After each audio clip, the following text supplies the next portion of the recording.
જમવાનું નહીં આપવા બાબતે ઝઘડો થતા પતિએ કર્યો આપઘાત, 3 સંતાનો પિતા વિહોણા થયા। મૃતક વિજયભાઈ લક્ષ્મણભાઈ તેના પત્ની અને 3 સંતાનો સાથે વેસુ વિસ્તારમાં રહેતા હતા। મળતી માહિતી મુજબ વિજયભાઈ રોજિંદી નોકરી પરથી ઘરે પરત ફર્યા બાદ જમવાનું મામૂલી બાબતને લઈ પત્ની સાથે વાદ વિવાદ થયો હતો। પરિવારમાં તીવ્ર ઝઘડો થયા બાદ વિજયભાઈ ગળે ફાંસો ખાઈ આપઘાત કરી લીધો હતો। ઘટનાની જાણ થતાં પરિવારજન અને પાડોશીઓ દોડી આવ્યા હતા અને તાત્કાલિક તેને નજીકની હોસ્પિટલ લઈ જવાયો હતો, જ્યાં ડોક્ટરે તપાસ કરી તેને મૃત જાહેર કર્યો।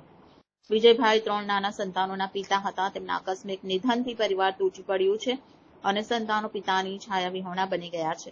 પોલીસે ઘટના સ્થળ પર પહોંચી આગળની કાર્યવાહી શરૂ કરી છે અને મૃતક પરિવારના નિવેદનના આધારે વધુ તપાસ હાથ ધરી છે। આ ઘટનાએ ફરી પ્રકાશ પાડ્યો છે કે ઘરમાં નાના મોટા ઝઘડા કેટલી ગંભીર પરિસ્થિતિ સર્જી શકે છે। સામાજિક ક્ષેત્રે પણ કૌટુંબિક સમસ્યાઓને સમજદારીપૂર્વક હલ કરવાનો આ સંદેશ આપે છે। મારું નામ ભાઈ કિરણભાઈ લક્ષ્મણભાઈ છે। મન્નાર છે મારો નાનો ભાઈ છે વિજયભાઈ લક્ષ્મણભાઈ। એની પત્ની નાઇટમાં કામ કરવા ગયેલી હતી। તો એ રજા પર હતો, તો આવીને એને જમવાનું બનાવવા માટે 2 માણસો લડાયા હતા। તો હવે એની પત્ની તો ઉપર જતી રહી એવું જાણવા મળ્યું હતું। એ ભાઈ અંદર કંઈક જઈ અને એના રૂમમાં જઈને ગળે ફાંસો ખાઈ લીધો હતો।